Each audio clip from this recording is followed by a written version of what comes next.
Alyssa Shoup is a first-year kinesiology student at the University of New Brunswick.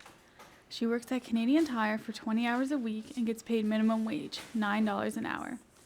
Her tuition for the year is more than $5,000. Alyssa is in class for at least 6 hours every day and says her job is stressful on top of her schoolwork. Not having enough time to do my homework, papers, study for tests, like people that don't work, they have all the time needed to go over, proofread and stuff, whereas I don't.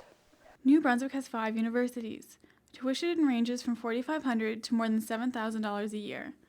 An estimated 57% of university students have to work to help pay for their education. Anne Sherman is the Dean of Education at UNB. She says that not only is tuition going up, but so are expenses. And that's the thing that bothers me about it. I worked part-time when I did my degree, but it was to get a little extra spending money. I didn't have to do it. And more students are having no choice about the fact that they have to work while they're doing their degree. So of course it takes time away from time they could commit to reading or writing or doing other school-related things. Money is a worry for Alyssa. Rising tuition is stressful on her whole family. Yeah, with tuition going up if it goes up next year, I have a sister that's going to university next year, which she's working now to go to school, and my brother is the year after.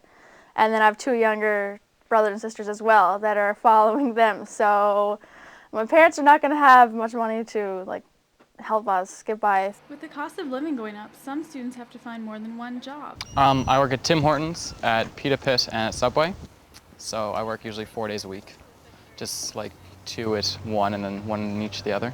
So why do you have to work? So I can pay for rent and bills, because I'm not living off a student loan. My student loan paid for university, and I'm living off my wages from work. How do you find that it affects your schoolwork? I have a lot less time to do schoolwork, because usually Tuesdays and Thursdays when I first started would be like I can catch up on work or work on papers, but now I work those days. Oh. So it's like now my essay writing is in like little blips of an hour whenever I can find free time. Many students find working part-time hard, but some of them like having a job to keep focused. And it's actually good for me because I need to manage my time and actually give myself, I got to do work now, It helps me actually keep everything organized. Students are bracing for cuts to post-secondary education. The Liberal government has had a tuition cap for the past 4 years. The Conservatives have remained mum on whether they'll keep it. The provincial budget is due out on March 22nd. For Stu Journalism, I'm Alana Duffy.